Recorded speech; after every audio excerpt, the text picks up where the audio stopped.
அன்பான நேயர்களே, நாம் இடைவெளிக்கு முன்பாக டெங்கு காய்ச்சல் எவ்வாறு வருகின்றது, அதை பரப்பக்கூடிய கொசுக்களினுடைய வகைகளை பார்த்தோம். மேலும் அதற்காக நாம் பயன்படுத்தக்கூடிய மூலிகையினுடைய பெயர்களையும் அதனுடைய பௌதீக ரசாயன குணங்களையும் பார்த்தோம். இப்பொழுது இந்த மூலிகையை கொண்டு நாம் எவ்வாறு டெங்கு காய்ச்சலை விரட்டலாம் என்கிற தீநீர் செய்முறையை பார்க்கலாம்.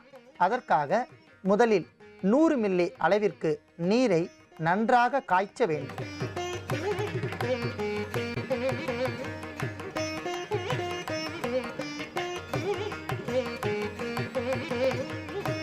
நன்றாக கொதித்து கொண்டிருக்கின்ற நீரில் நாம் முதலில் பப்பாளி இலையை நாம் நன்றாக அரைத்து சாறு எடுத்து வைத்துள்ளோம். அந்த சாறில் இருந்து ஒரு தேக்கரண்டி சேர்த்து கொதிக்க வைக்கவும்.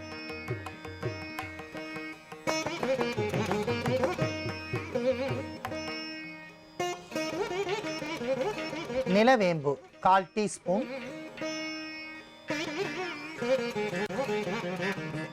அடுத்ததாக கோரைக்கிழங்கு 1/4 தேக்கரண்டி,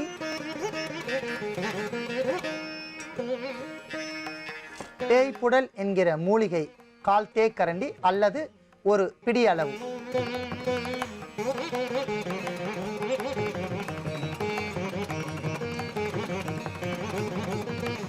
வெட்டிவேர் சிறிய பிடி அளவு,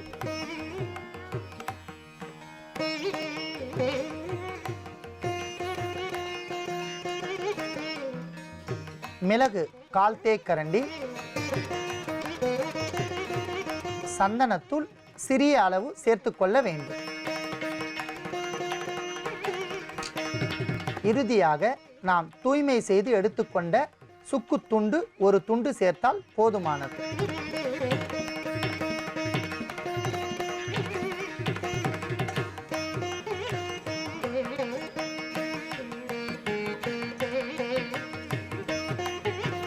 டெங்கு காய்ச்சலை பூரணமாக நாம் விரட்டக்கூடிய அற்புதமான தீநீர் நமக்கு தயாராகிவிட்டது. அதை நாம் வடிகட்டி எடுத்துக்கொள்ளலாம்.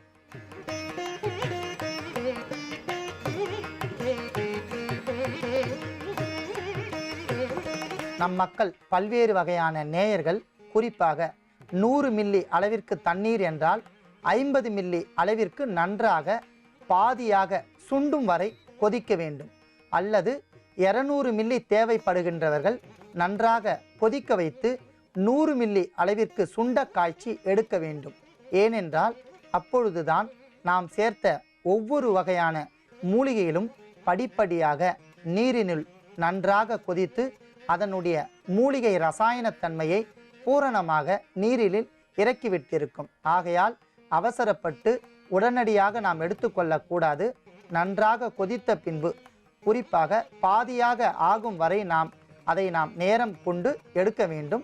இப்பொழுது நமக்கு அற்புதமான தீநீர், குறிப்பாக டெங்குவை விரட்டக்கூடிய தீநீர் பாதியாக சுண்டும் வரை கொதித்து நாம் எடுத்து வைத்துள்ளோம்.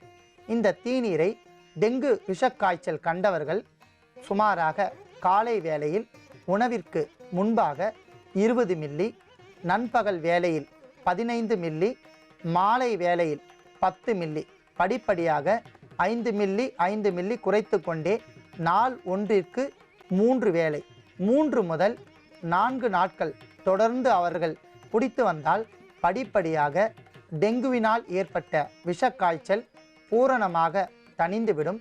விஷக்கிருமிகளும் நம் உடலில் இருந்து அறவே அகன்றுவிடும். அற்புதமான இந்த தீநீரை பருகி நோய் உடையவர்கள் நோயில்லாமல் வாழ வேண்டுகிறேன். நன்றி, வணக்கம்.